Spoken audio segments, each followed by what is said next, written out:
Let's talk about void self-pronouns. Void self-pronouns are neopronouns inspired by the word void, and they can be used by anyone regardless of gender identity or expression. They also may fall under the de-human pronouns, and void pronouns were created in 2014, and they're used in the same way that they/them pronouns are used. So you might say, I met Void today, or Voy went to the shop if you are the individual who uses void pronouns. But it doesn't make any sense, okay? It's f***ing stupid. Now hang on one second. Aren't these people, like the young lady we just heard from in the first clip, always talking about how they want to be treated with dignity and respect?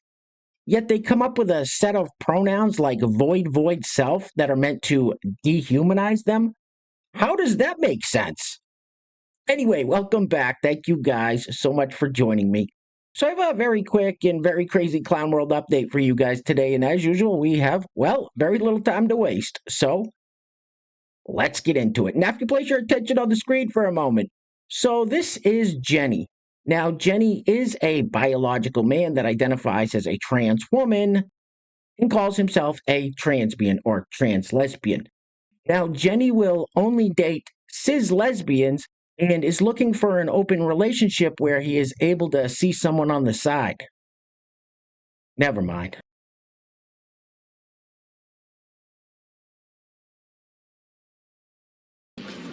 What is up with your IG? Now, as you can imagine, the left, liberals, Democrats, progressives, whatever you want to call them, they are still melting down from Trump's election victory last week. So let's keep it moving with the race lady from MSNBC, Joyless Reid, saying that black people need to stay away from the white liberal women. Is she calling for segregation? Roll it. Hey, I just want to give some free advice to the white progressives, particularly white progressive women who may be thinking about marching against the Trump victory, maybe putting back on the P-word hats and doing that thing. I would just say probably don't send any of those invites to any black women you know. I'm just going to tell you right now, they're not coming. I'm pretty sure black women have resigned from the Save America coalition, Save Democracy coalition, and definitely the Save the Democratic Party coalition.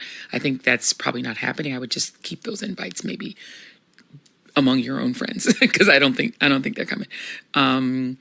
But yeah, I think black women are now on the Save Black Women, Prioritize Black Men, and prioritize black communities, black businesses, and that. And, you know, the black spaces, but Save America, Save the Democratic Party. Yeah, I don't think that's happening. That's just self-centered and racist. You need to shut the fuck up. Isn't it crazy that a blatant anti-white racist like Joy Reid gets paid millions of dollars to be on network television? Anyway, next up, so this young lady who looks like she was at the losing end of a BB gun fight is very angry that a black woman didn't win the presidential election. I thought Kamala Harris was Indian. Roll it.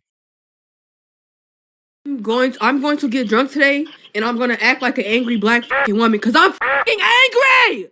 I'm mad! I'm upset! I'm angry as bro. I'm angry. I'm hurt. My feelings are fucking hurt. We always finish last. We always come fucking last to everybody, even our own fucking men. And you mamas be black.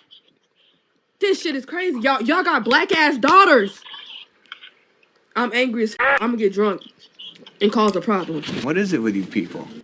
Hey, where are the white women at? What do you mean, you people? Anyway, next up. So this young lady thinks that Kamala Harris ran a flawless campaign and that if she was a white man, she would have won the election. Now, correct me if I'm wrong, but didn't she fundraise for like $1 billion and still end up $20 million in the hole? It's not who I want trying to fix this economy. Roll it. Kamala Harris didn't have to run her campaign better. There's nothing more that she could have done. What we are experiencing is white supremacy doing its thing. The moment it was speculated that she was taking over the campaign for Biden, she earned my vote. I didn't have to hear anything else from her. I just saw that she was running against Trump, and that sealed the deal for me. She ran a flawless campaign. She raised $1 billion in the 3 months that she was campaigning. I don't think anybody else would have seen that magnitude of donations and support in 3 months. If she were a white man, she would have won. You are so dumb. You are really dumb. For real. Don't these people get very upset when somebody pronounces Kamala Harris's name wrong? This young lady's Democrat friends aren't going to be very happy with her when they see this TikTok. Roll it. How could you not vote for Kamala? I just don't get it. How could you possibly vote for a man, a straight white male, of all people, a straight white male? How could you do that? How could you do that to us? How could you do that to yourself? How could you do that to us? Somebody explain. I just don't get it. How could you not vote for Kamala? Make it make sense, people. Make it make sense. You ain't got a 4-head, you got a 5-head. And next up, we have this lovely purple-haired lady who has a message for MAGA. Roll it. Hey, MAGA. I was just taking some trash out, and I thought I found a flying to give for you. You know, about you losing friends and family members this past week due to your cult activity. But it turns out it was just a plain old you. She seems nice. And next up, we have this lady who says she is a therapist. Oh boy, can you imagine being one of her patients? What a disaster. Roll it. If you're wondering if it's hard to be a therapist right now, it is. It really is. Are you crying? You know, watching the pain and suffering that's come from this election and listening to my clients say homophobic things to me, not knowing I have a wife, is really fucking hard. It's really fucking hard. That's not crying. And I have to validate them. I can't say anything. It's really fucking hard. She's fit for a straitjacket. This broad's 3 ways towards the weekend. Now, it is not just the liberal and progressive women that are cutting off their friends and family members simply because they voted for Donald Trump. It's the men, too. Roll it. No, we are no longer friends. No, we are no longer family. No, we can no longer be cool. No, we will no longer be speaking. No, I will not stay out of the politics. No, I will not stick to witchcraft. No, I will not miss you. No, I will not regret this decision. No, I will not wait and see. No, I will never apologize for that. Yes, I will continue to exercise my First Amendment right to freedom of speech on this. Yes, I go back and read every comment on every one of my posts. Yes, I delete every comment by a bootlicker there is. Yes, I will go back and block you from seeing my content. Yes, I am that f***ing petty. Yes, I do believe in holding a grudge. Yes, I will remember everyone in my life who voted for him for the rest of my life. Yes, I support the 4B movement. Yes, I am an LGBTQ plus ally and friend. Yes, I support women's rights to bodily autonomy. Yes, I support women's reproductive rights. And yes, I'm going to keep making this content whether you or anybody else likes it or not. He's an asshole. And guys, real quick before we go any further, I want to give a huge shout out to the sponsor of today's video. And while I'm doing that, I'm going to let this loop on the screen now. I'm going to keep it on mute because she's speaking a foreign language and I don't know what the hell she's saying. However, as you're watching this, keep in mind, that's not an accident. He did that to herself on purpose. And the plastic surgery she got to make herself look like that cost her hundreds of thousands of dollars. Anyway, today's video is being brought to us by none other than Pastor Bob Rogers. Pastor Bob, thank you so much, sir, for sponsoring today's video. I really appreciate the support. And I want to give a big shout out to today's honorable mentions, Michael and Timothy Plum, for each leaving a super thanks on the last video. So, Michael and Timothy, thank you guys so much. I really appreciate it.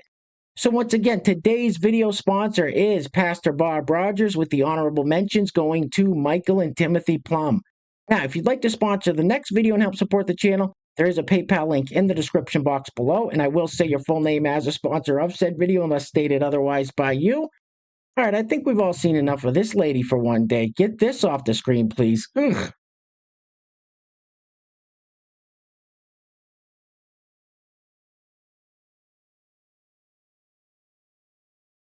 What the hell is even that? Next up, we have a public service announcement from this fella to all of the Trumpers out there. Roll it. We will defeat the Trumpers and the Republicans in Project 2025 because you know what we have that they don't? Unity. All they care about is themselves. And as soon as one of their friends or allies says anything bad about them, they immediately cut them off. Just see how many times Trump frickin' fired people and other things just because they disagreed with his moron ass. Don't worry, everybody. We will defeat the white men. This straight man. I'm a white man, but I'm gay. Not afraid of it. Come at me, bruh.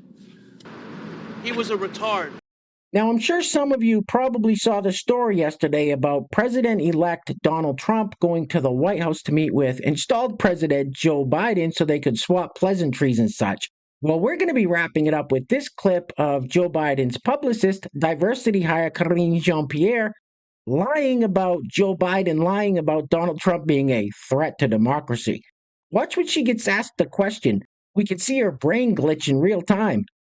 Anyway, things are clearly getting very crazy out there, guys, so please take care of yourselves. Take care of each other. Till next time, love you guys. Peace. Roll it. In the meeting, we saw a unified front related to a transition in the Oval Office meeting, but a lot was said on the campaign trail, like Trump is a dangerous threat to our country and our democracy. Was there an apology today? I'm sorry? Was there an apology from President Biden for the words, some of the words used? An apology from the President Biden. To President-elect Trump for some of the words that was used on the campaign trail. Look, and I've answered this a couple of times about a threat to democracy in the past week. The President is going to always feel obligated to be honest with the American people. What he says still stands. And it's not just him. You heard this from former staffers. You've heard it from the former Chief of Staff, John Kelly, and others. You've heard it directly from the President-elect, the former president, about enemy of the people. Very, very clear. Very clear. What we want to be also very clear about is the importance of listening to the will of the American people. What did you say? What the f*** did you just say? The president is going to always feel obligated to be honest with the American people. What he says still stands. You lying ass bitch. And you ain't black.